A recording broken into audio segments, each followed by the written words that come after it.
Greetings, everyone. I'm author Jaclyn Hodge, and here's a sneak peek of Being on the Planet 4, a journal of true events. This is Journal 6. It's called It Must Be Written. I've learned a lot from my mother and publisher, Rose X. Clark Morris. Mom always told me, if it hasn't been written, it hasn't been said.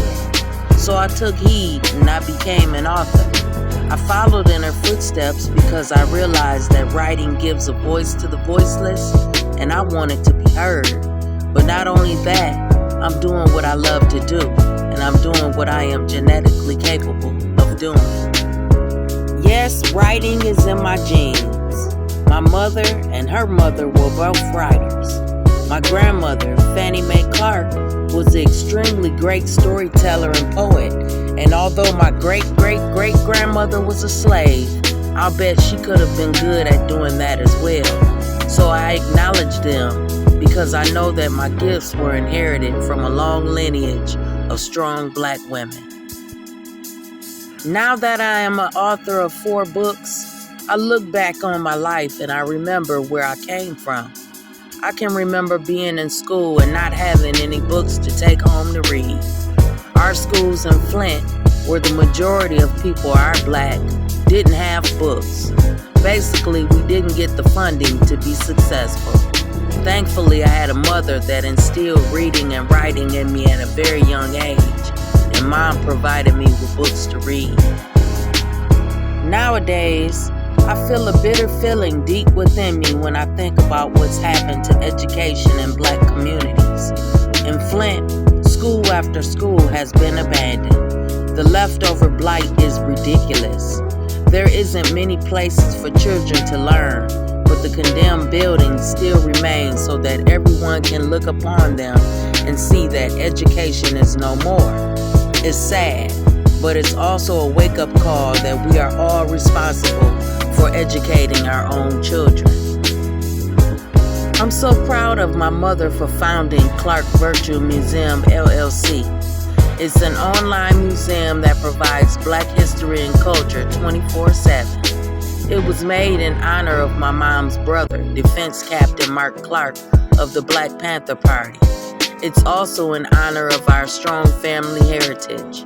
She created Clark Virtual Museum, LLC, because it's our duty to pass a torch of knowledge down to the next generations. The government is not going to do it for us. As a matter of fact, our history, black history, is being erased. White supremacists don't want us to know our own history, and that's a shame. They are taking black history out of the schools and museums. So it's very important that we provide information to the up-and-coming generations. As a member of the Clark family, I pledge to be a productive member of Clark Virtual Museum, LLC. Also, I will keep up the tradition of story and poetry telling that I inherited from my ancestors. I accept the baton that was passed to me, and I will pass it down to my children. I advise everyone else to do the same, especially black people. I wrote the following poem in honor of my ancestors that were not allowed to read and write. This poem is called It Must Be Written. It is about the ancestors that endured slavery in America and what they may have written about if writing wasn't illegal for them.